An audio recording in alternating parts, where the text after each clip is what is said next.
Olá, queridos internautas, sejam muito bem-vindos ao canal Centro Espírita Jesus de Nazaré. Hoje o nosso estudo é de perguntas e respostas. E quem irá nos auxiliar no estudo de hoje são os nossos amigos e facilitadores, Davi Santos e Gisele Eleutério. Um ótimo estudo.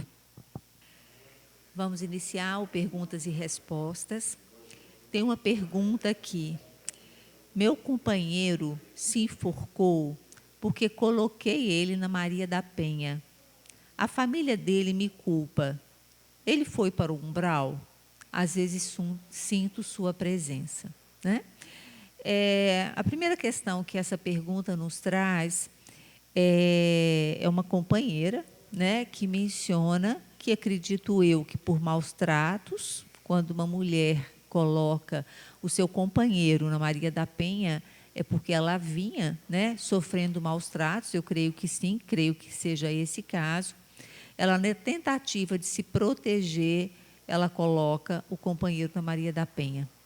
Mediante essa atitude mais incisiva dela, né, ele acaba suicidando. Uma coisa importante para a gente, principalmente para nós espíritas, é a gente compreender que, por mais que eu ame, por mais que eu esteja do lado de meu companheiro, dos meus filhos, dos meus pais, dos meus amigos, cada um é um espírito em evolução. Cada um tem a sua individualidade, sua subjetividade. Então, o fato desse companheiro ter suicidado, né, é uma questão dele, uma dificuldade dele em lidar com a situação. Primeiro, por ser uma pessoa, a princípio, mais agressiva, né? Tanto é que ele foi condenado pela Maria da Penha, e depois, pela dificuldade dele de lidar com essa problemática, ele acaba suicidando. Então, o que a gente coloca, principalmente na saúde mental, né, que a gente trabalha, é que, por mais que a gente se sinta culpado pelo comportamento do outro, né, infelizmente, nós não temos esse poder de controlar as decisões de um outro, por mais que esse outro seja tão próximo da gente. Agora, em relação à localização desse espírito, nós sabemos que os suicidas, como qualquer outro espírito que desencarna, ele é amparado pela espiritualidade. A espiritualidade não desampara nenhum espírito, né? Então, nós sabemos que esse espírito ele foi acolhido, ele vai ser assistido e, no momento adequado, né, ele vai ser reencaminhado, né, para o lugar que é de direito em relação ao nível evolutivo dele, né? Então, essas argumentações e esses questionamentos, onde está o espírito desencarnado, isso é muito difícil para nós, enquanto encarnados, nós não sabemos em que nível evolutivo que essa pessoa se encontra. Então, não é, né, da nossa alçada entender, compreender onde esse indivíduo está no plano espiritual. Mas a gente tem que ter a certeza que ele está sendo acolhido, que ele está sendo assistido e que a espiritualidade não desampara nunca nenhum desencarnado. Nós acreditamos piamente na misericórdia, no amor de Deus, né? No amor, no amparo do Cristo. E o próprio Cristo disse, né, no capítulo, no Evangelho de João, eu sou o bom pastor, né? O bom pastor, ele dá a vida por suas ovelhas. Em um outro momento, ele também fala o seguinte, que nenhuma das ovelhas que o Pai o havia confiado, ela se perderia. Então, todos nós somos ovelhas do aprisco do Cristo. Então, se é uma promessa dele, que nenhuma ovelha se perderia, com toda certeza, não seria o caso desse irmão, né? Por mais equivocada que tenha sido a sua atitude, ele não deixou de ser filho de Deus, e muito menos uma ovelha do aprisco do Cristo. Então, pela misericórdia do nosso Pai e do nosso amado Mestre, eu tenho certeza que, como a nossa irmã disse, no momento oportuno, tudo vai voltar para a forma como deveria ser, né? Deus, na sua infinita misericórdia, ele não finda as oportunidades que é dada a cada um de nós do recomeço. No livro de Eclesiastes, tem uma passagem muito bonita que fala que a misericórdia do Senhor ela se renova a cada manhã. Então, ou seja, a cada novo dia, né? A cada novo momento. E a vida, a reencarnação, ela é para o espírito como uma nova manhã, né? Porque por mais que seja uma encarnação longa, para a eternidade, o que são 100 anos? Às vezes é o que a gente percebe um dia, né? Do amanhecer ao crepúsculo. Então, Deus, que é o nosso Pai, Ele é o nosso Senhor, bom, justo e fiel. Uma outra pergunta aqui, né, de um internauta ou de algum frequentador da casa, faz uma pergunta bem interessante. Eu também já me fiz muito essa pergunta antes de ler alguns livros, antes de ter o acesso a determinadas histórias da literatura espírita, né? E principalmente de estudar as obras básicas. Eu acho que todo aquele que tem o interesse, que tem a curiosidade de conhecer a doutrina espírita, deve conhecer a obra base, né? O Pentateuco, que fazem parte da codificação espírita. E, principalmente no livro dos Espíritos, ali a gente tem a resposta para 99% das indagações que nós trazemos dentro de nós mesmos. Isso aconteceu comigo. E aí, tão logo eu li essa pergunta, eu me lembrei de um estudo e que no livro dos Espíritos havia a resposta para essa pergunta. Que é o seguinte: quando já desencarnado, um espírito não pode escolher trabalhos em outros setores na espiritualidade para assim não precisar reencarnar mais, diminuindo a fila daqueles que esperam muito tempo para voltar, já que os casais não desejam muitos filhos ou nem querem ter. Também tem tanto trabalho a ser realizado nos planos espirituais. Bom, o Cristo, em uma das suas citações do Evangelho, ele disse: olha, eu trabalho e o Pai trabalha também. Então, se Deus trabalha, por que nós não trabalharíamos, né? Aquela ideia de morrer e ir para o céu, ficar lá tocando a harpinha, eu acho que seria limitar demais as potencialidades do ser humano, uma vez que nós somos convidados a ser coautores da criação divina, né? E quem sabe um dia não sermos nós também engenheiros siderais e ajudar a construir mundos.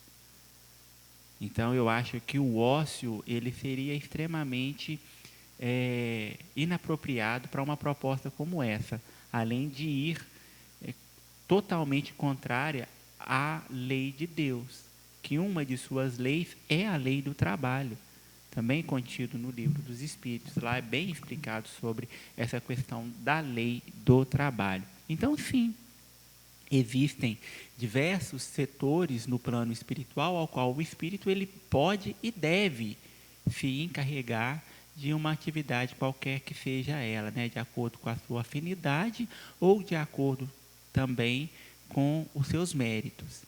Mas respondendo a princípio, né, sobre se o espírito ele não precisaria mais reencarnar, se ele não poderia escolher apenas ficar no que a gente chama de erraticidade e não volver à carne, na pergunta 132, Kardec ele pergunta o seguinte: qual o objetivo da encarnação dos espíritos?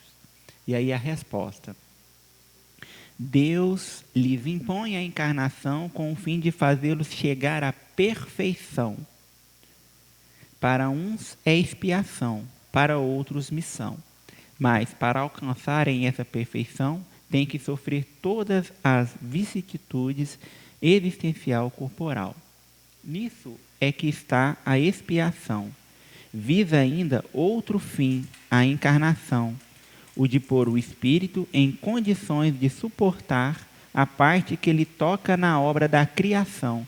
Para executá-la é que em cada mundo toma o espírito, um instrumento em harmonia com a matéria essencial desse mundo, a fim de aí cumprir, daquele ponto de vista, as ordens de Deus.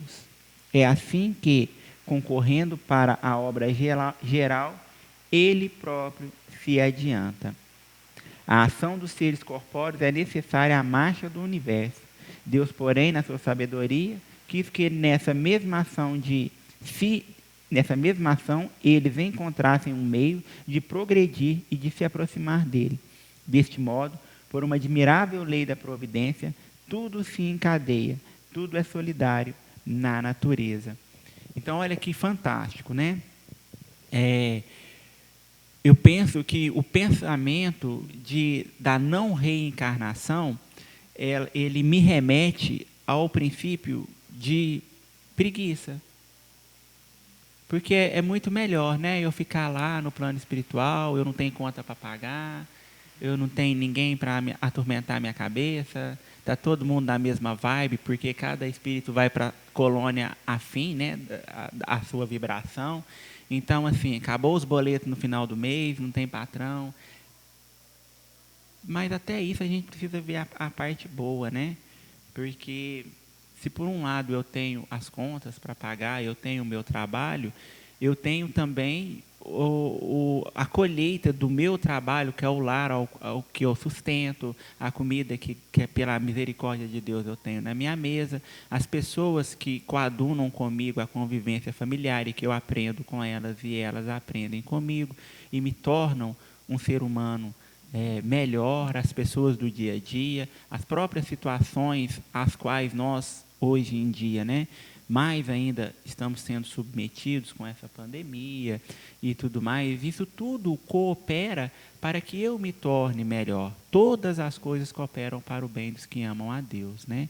Está lá no Evangelho. Então, se eu sou chamado para ser um cooperador da criação divina, por que não laborar também no mundo físico? E é muito mais consolador eu pensar que, apesar de todas as minhas dificuldades, apesar de todas a minha deficiência moral, porque nós todos somos espíritos em desenvolvimento e temos ainda conquistas para fazer nesse campo, Deus não me condena a uma eternidade vexatória, a uma eternidade de tristeza e de dores, né? Ao contrário, Ele me dá a oportunidade de resgatar as minhas atitudes infelizes, colaborando com o meu próximo. Se por um lado existe sim o trabalho na espiritualidade, aqui também existem muitos doentes. E eu não falo apenas dos doentes do corpo físico, mas também os doentes de espírito, que são a sua maioria, né? Quantos de nós não trazemos aí na alma as dores incrustadas desta existência e de tantas outras, e que nós às vezes sentimos aquela melancolia, aquela tristeza, aqueles dias, como diz Emmanuel no livro Caminho, Verdade e Vida, em que os nossos celeiros da felicidade já estão bastante desprovidos, né? E que nós somos convidados ao pranto, mas jamais devemos nos entregar ao desespero. A experiência na carne, ela é sublime, ela é maravilhosa, ela é dádiva divina. Ainda mais porque nós não estamos aqui sozinhos, né? No Evangelho de João, no capítulo 16, Jesus fala para que nós tenhamos ânimo, porque Ele venceu o mundo. Se nem o Cristo, em toda a sua plenitude, em toda a sua perfeição, Ele deixou de encarnar num mundo primitivo, porque era a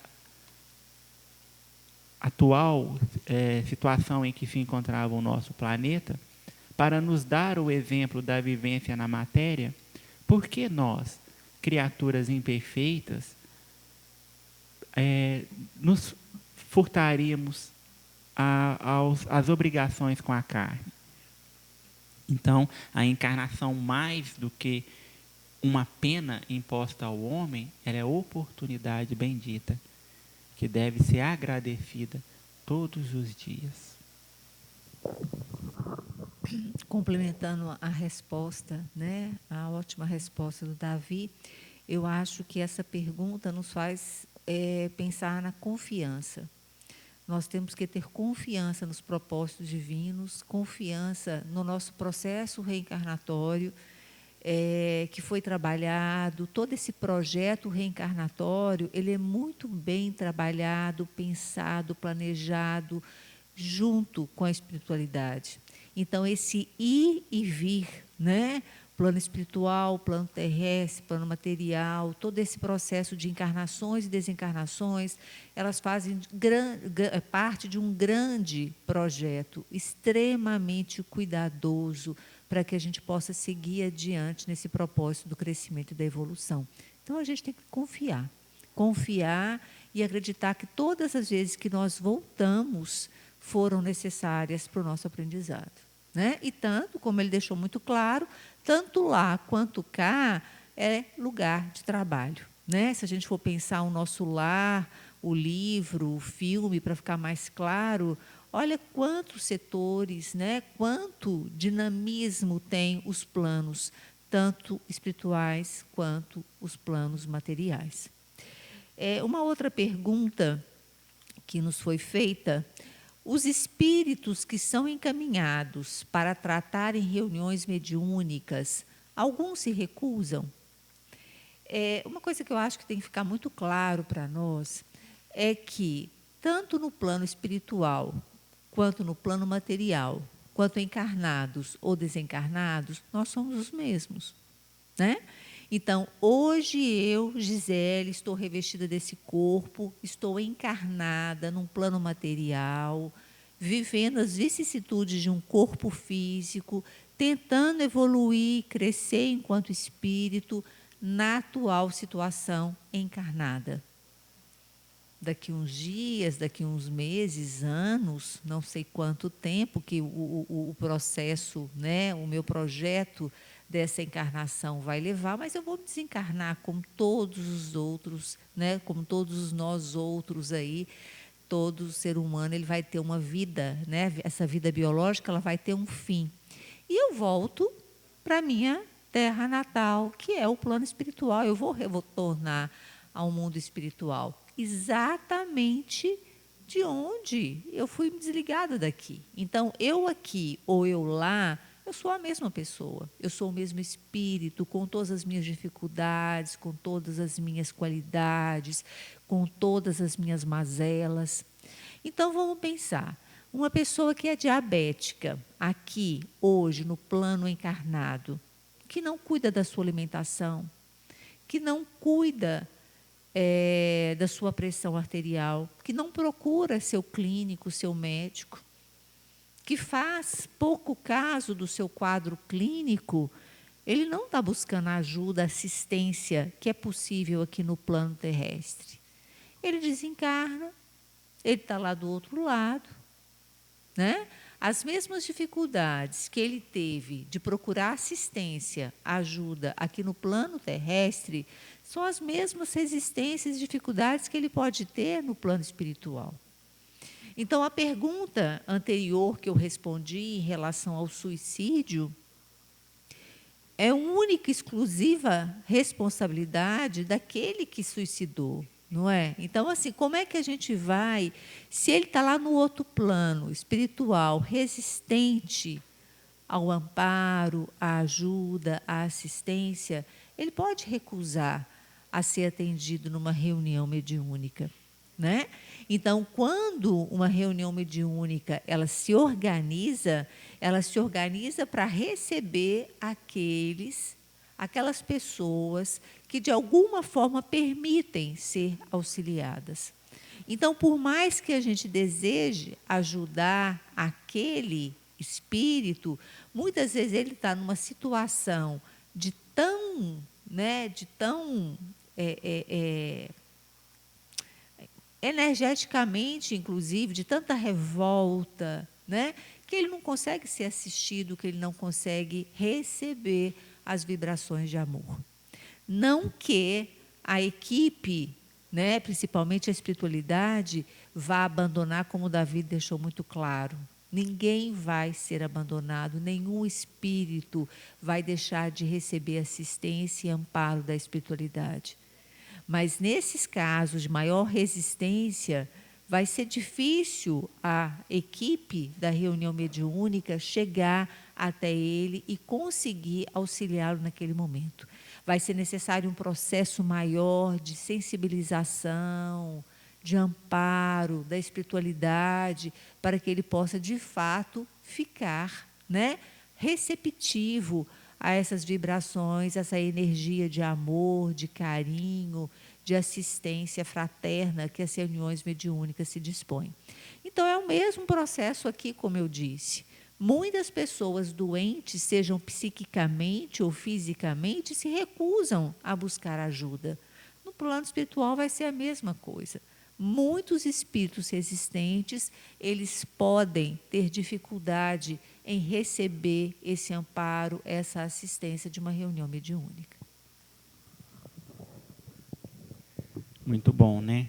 É verdade. Às vezes, o próprio doente sabe que tem determinada patologia e prefere o sofrimento do que o tratamento, né? Às vezes, é algo que seria doloroso, vamos colocar dessa forma, mas que resolveria, e a pessoa prefere ficar expurgando aquilo ali em incontáveis dias, porque não quer passar pelo procedimento, vamos colocar dessa forma. Eu separei essa pergunta dentre as que estavam ali, porque eu acho ela bem interessante, e, de fato, existem muitas pessoas que têm essa dúvida, e até de uma forma equivocada, até pela terminologia que é utilizada na maioria das vezes.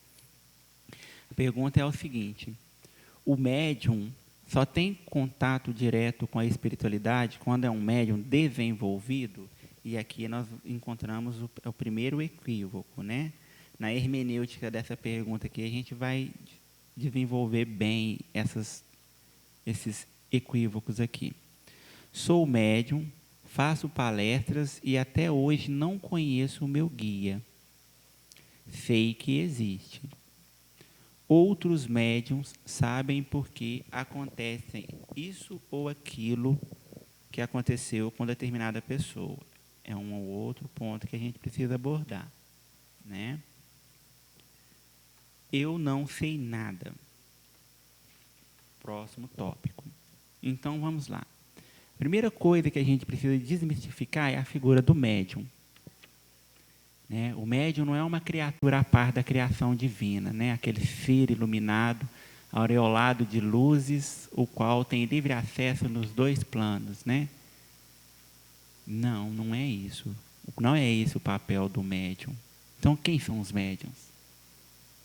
Se ele não é essa criatura especial que, na maioria dos casos, de uma forma até infeliz, é venerado dentro das casas espíritas, né? Nossa, fulano é médium. Aí as pessoas já olham assim,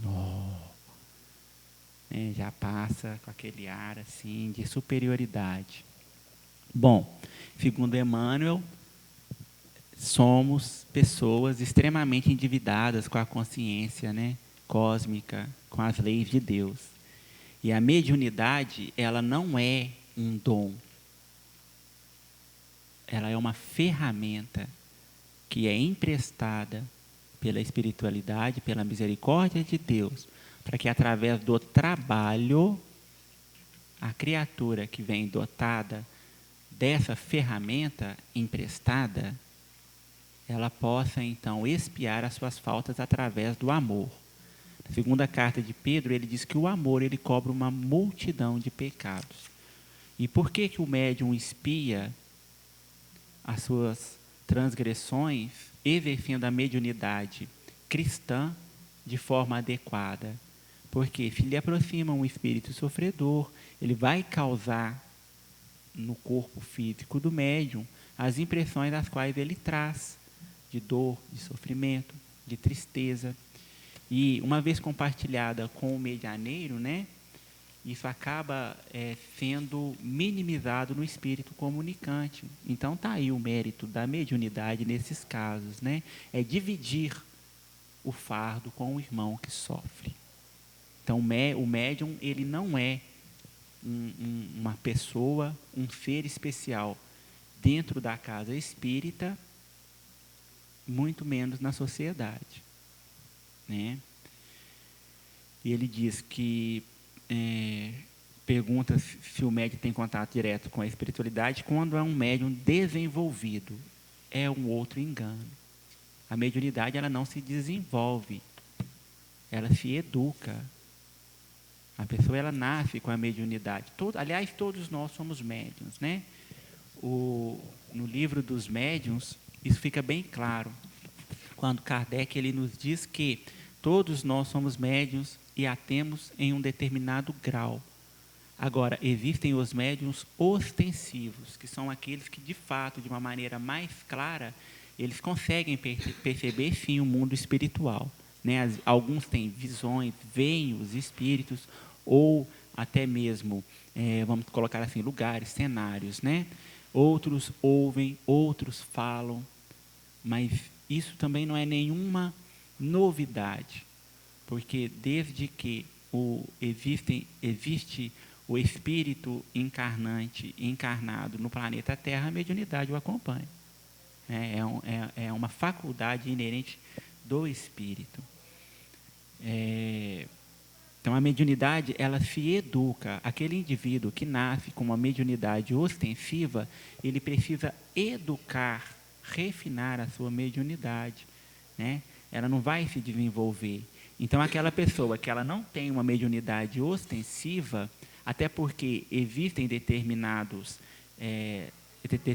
situações fisiológicas, inclusive cerebral, né, que a nossa irmã vai saber explanar isso melhor, que vai cooperar para que essa pessoa tenha ou não essa mediunidade de forma ostensiva, né? Existem estudos que nos falam sobre a glândula pineal, por exemplo, que influem diretamente nessa questão da mediunidade. Então, pessoas que não trazem essa organização física preparada, pronta para exercer essa tarefa, elas não vão ser médiuns ostensivos. Então, não existe nenhuma fórmula, não existe nenhum tipo de ritual que vai fazer com que a pessoa desenvolva a mediunidade, né? Esse é um ponto que a gente precisa deixar bem claro. E aí ele continua falando que dá palestras e até hoje não conhece o seu guia, sabe que existe. Claro, todos nós temos um mentor que nos acompanha, né? Na nossa encarnação, na nossa reencarnação, aliás. Então, todos nós temos, sim, um mentor, né? Um guia ali que ele está conosco nos momentos que nós precisamos. Até porque o nosso mentor, o nosso guia espiritual, ele não fica 24 horas por dia do nosso lado. Isso seria um obsessor, né? O obsessor que fica ali por conta. Até porque os nossos amigos espirituais, eles têm as tarefas deles, eles têm as obrigações deles também, que diferem de nos cuidar de nós 24 horas por dia. Até porque, quando nós necessitamos, aí sim, eles se fazem presente, mesmo que nós não os sintamos, né, de uma maneira ostensiva. E conheço vários médiuns e companheiros da lida espírita que não têm também esse contato direto com os seus mentores espirituais, porque não existe necessidade, né? Qual seria a necessidade de eu saber quem é o meu mentor, o que o meu mentor foi, o que o meu mentor faz, o que o meu mentor é, em que isso aumentaria ou diminuiria a sua tarefa de me acompanhar? Não é verdade? Outros médios sabem porque aconteceu isto ou aquilo, que aconteceu com determinada pessoa. Eu não sei. E aí eu fico me perguntando, em que isso acrescentaria na minha vida? Por exemplo, eu saber o que aconteceu com a vida de alguém ou o que deixou de acontecer, né? E aí a gente primeiro deve se perguntar, por que eu desejo determinada coisa? O que me motiva? Qual é o meu propósito? De saber ou não saber? E se eu não sei, também existe um propósito. É porque não é para ser sabido, né? Toda palavra ela é boa quando ela edifica. Se é algo que vai diminuir, causar tristeza, dor, angústia, sofrimento, então nem merece.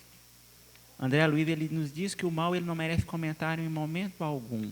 Então, por exemplo, de que me adiantaria saber quem eu fui na vida pretérita ou quem foi o fulano, se ele fez, se ele deixou de fazer, se isso fosse para que a pessoa tivesse ciência, o esquecimento não lhe seria dado no ato da sua reencarnação. E, aliás, é uma dádiva, é um presente de Deus para nós, né? Esse esquecimento temporário do que nós fizemos, a fim de que nós possamos, de uma maneira mais assertiva, desenvolver as tarefas as quais nós assumimos que faríamos. Tiago, ele fala para que nós, antes de acreditarmos, antes de darmos crédito, fizéssemos prova dos Espíritos. Então, até mesmo esse fato de saber se foi ou se não foi, precisa saber primeiro a origem desse espírito que está falando, que foi ou deixou de ser. Existe um caso bem interessante, né, de um médium, e ele alugava o mentor dele 24 horas por dia. Ele, pelo menos o espírito se manifestava como sendo seu mentor. E aí, tudo que ele ia fazer, ele perguntava para esse pseudo-mentor se ele deveria fazer ou não. E aí, então, o mentor o auxiliava, o dava as diretrizes. E aí, num determinado momento, ele é atrasado para ir para a reunião espírita, a qual ele participava. Ele viu que ele precisava andar um pouco mais rápido com o carro e, vendo o sinal fechado, ele então pergunta para o mentor dele se ele poderia ultrapassar aquele sinal, se não haveria risco, porque ele ficar parado e atrasar mais ainda. Então o mentor vira para ele e fala: pode passar. E aí ele passa no sinal vermelho a 1000 por hora e chega na reunião pleno, feliz da vida. Num outro momento acontece a mesma coisa. Novamente ele sai atrasado, e aí ele pergunta para o seu pseudo-mentor: nossa, eu posso atravessar o sinal vermelho? Ele: você que sabe, pode atravessar, está tranquilo. Ele chega na reunião, perfeito estado, tranquilo.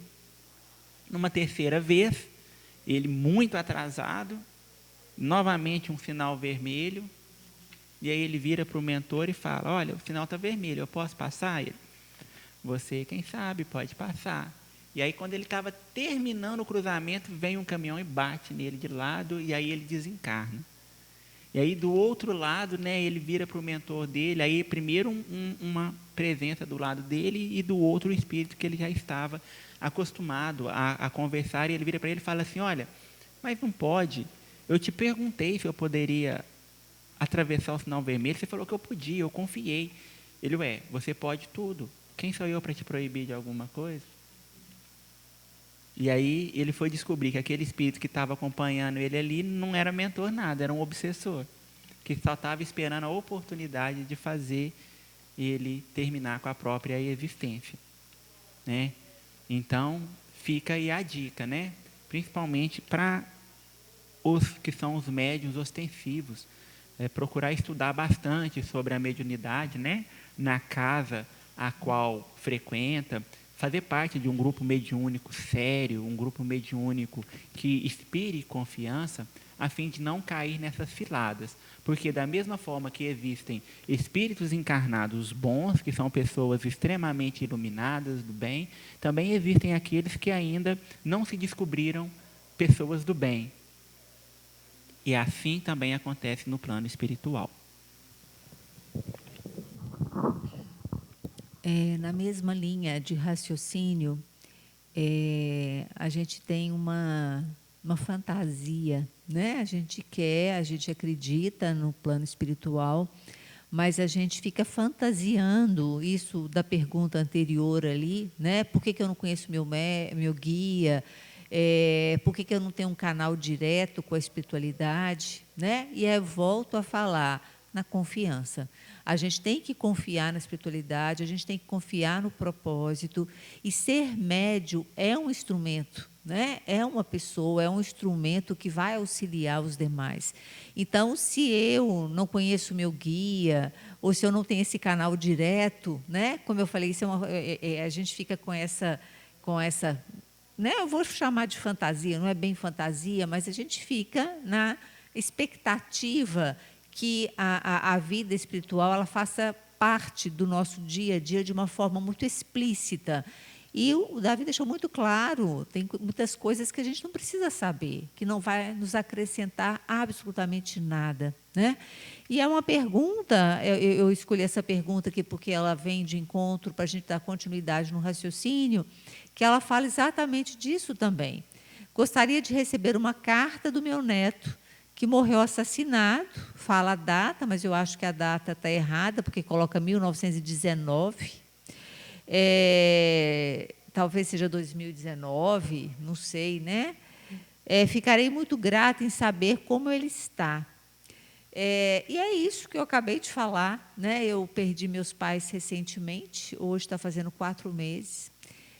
Meus pais morreram juntos, com diferença de 2 horas pelo Covid. E a gente fica assim mesmo, assim, nessa vontade de receber mensagem, nessa vontade de ter um contato mais próximo com a espiritualidade para nos contar, olha, eles estão aqui, estão ali, estão bem, não estão, né? Então, todos nós que perdemos entes queridos, e que cremos, né, que acreditamos no plano espiritual, a gente fica nessa expectativa, nessa esperança que a gente pudesse ter um contato mais próximo via a mediunidade da situação, de como eles se encontram.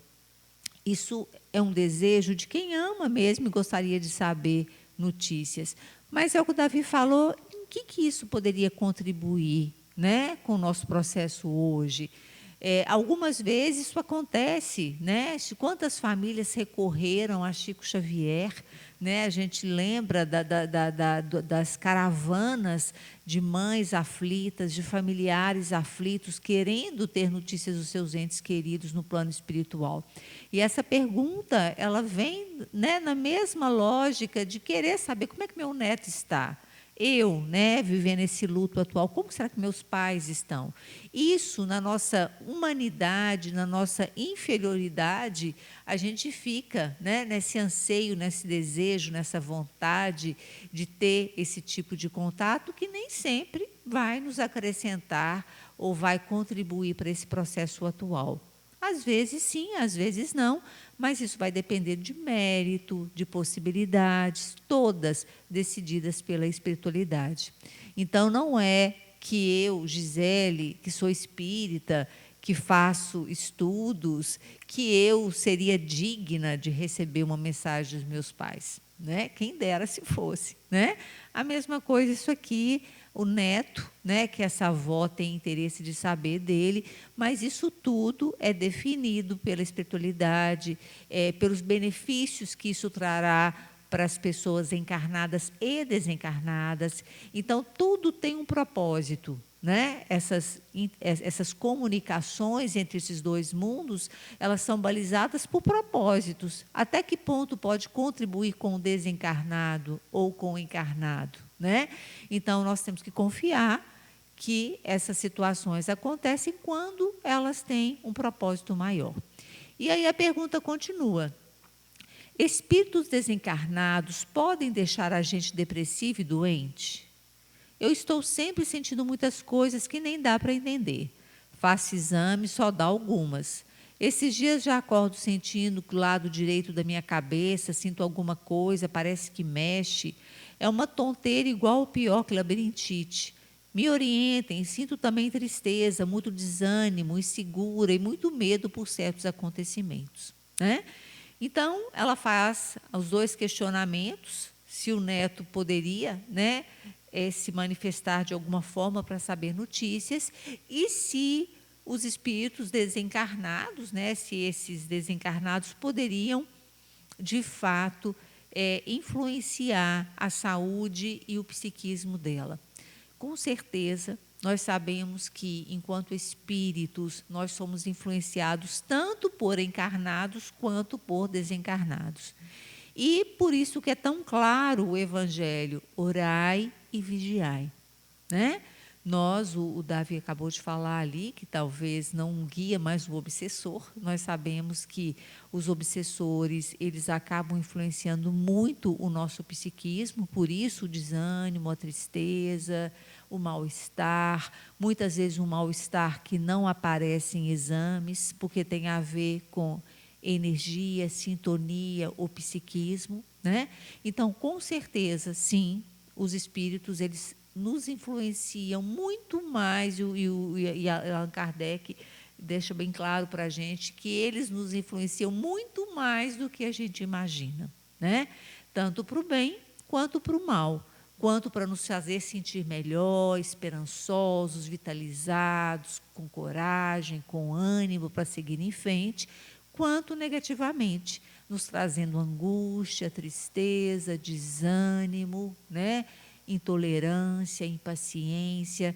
Então, cabe a nós vigiar e orar para que a gente possa controlar essas energias, tanto positivas quanto negativas, para que a gente possa seguir em frente e lidar da melhor forma possível com essa influência.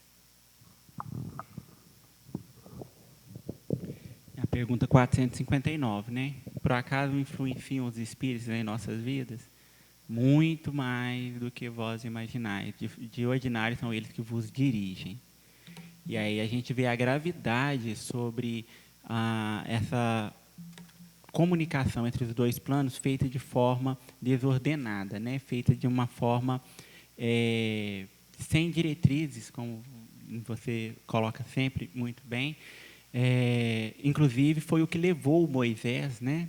Lá no livro de Deuteronômio, no capítulo 18, a proibir a comunicação mediúnica entre o povo judeu, né, e os espíritos.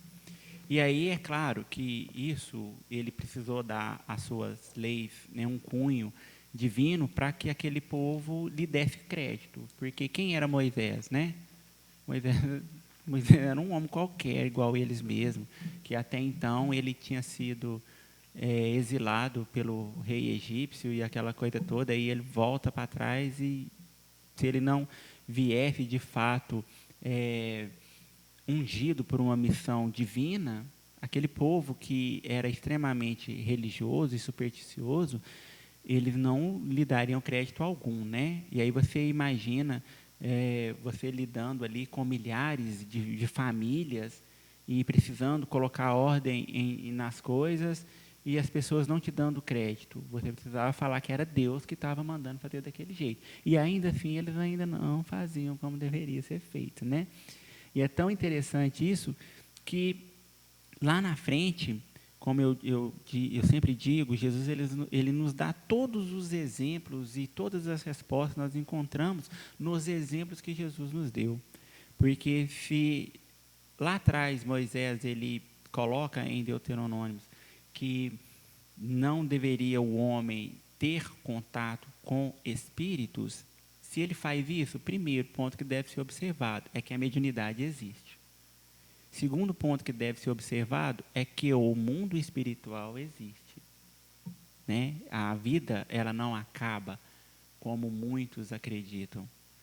Terceiro ponto que a gente precisa observar, e talvez, né, um ponto extremamente importante, é sobre qual é a posição de Jesus com relação a isso. Por quê?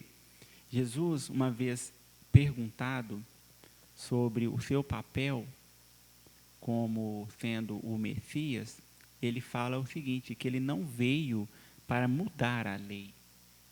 Ele veio para dar a ela um novo sentido. E aí a gente pega Jesus no capítulo do Evangelho intitulado como A Transfiguração, e ali, se a gente for ler, nós temos Jesus em um contato direto, mediúnico, com dois espíritos, Elias e Moisés. E aí, o mesmo Moisés que proíbe a comunicação com os mortos.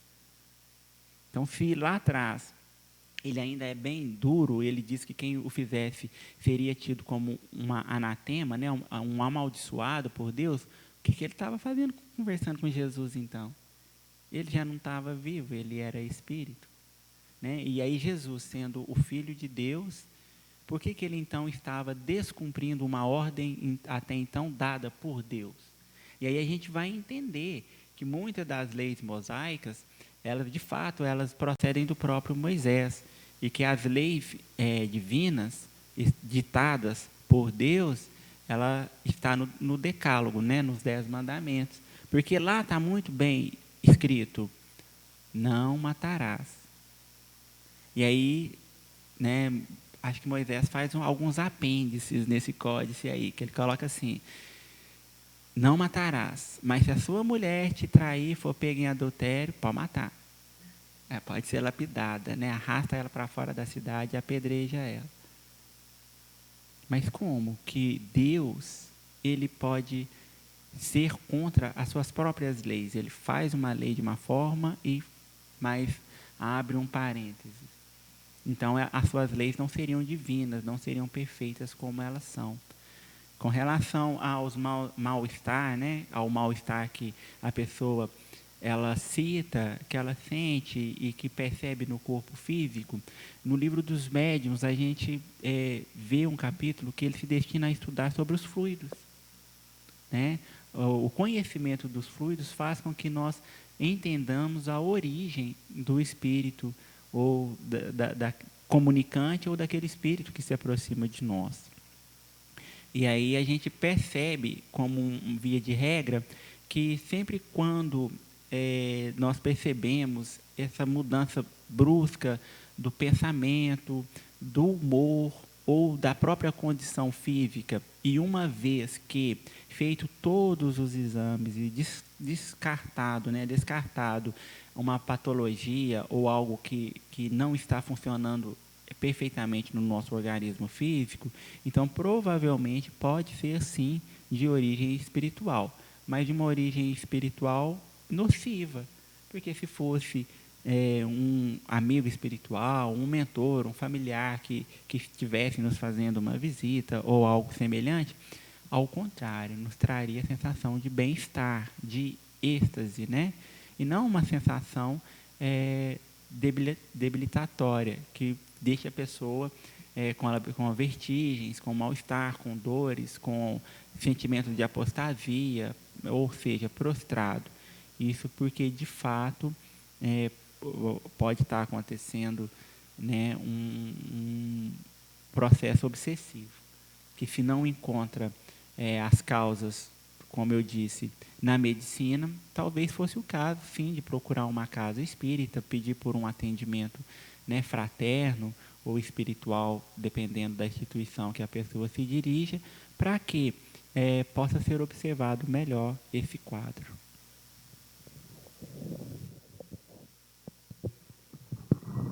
Só para finalizar esse estudo de perguntas e respostas, eu acho que o Davi também vai concordar comigo, espero que concorde, é que quando a gente senta aqui à mesa para fazer, né, estudos e depois a gente faz perguntas e respostas, é deixar bem claro que nós, enquanto expositores, nós também temos as nossas dificuldades, os nossos deslizes e as nossas... nós não temos a verdade absoluta, então, quando a gente faz respostas, a gente responde de acordo com aquilo que a gente tem de conhecimento doutrinário. Mas é extremamente importante que as pessoas que nos ouvem, que elas busquem as referências doutrinárias na bibliografia básica da doutrina, né? Então, Davi citou, a gente tem que pegar o Evangelho, o Livro dos Espíritos, o Livro dos Médiuns, porque grande parte das nossas dúvidas, das nossas questões, elas vão ter respostas na literatura doutrinária, né? Muitas vezes a gente se coloca no lugar daquele que sabe responder, mas muitas vezes as nossas respostas podem ser incompletas, inconclusivas, e com certeza recorrer à literatura é muito mais confiável, né? Para poder embasar de fato aquilo que a gente tenta da melhor forma possível responder para vocês. Muito obrigada. Com certeza.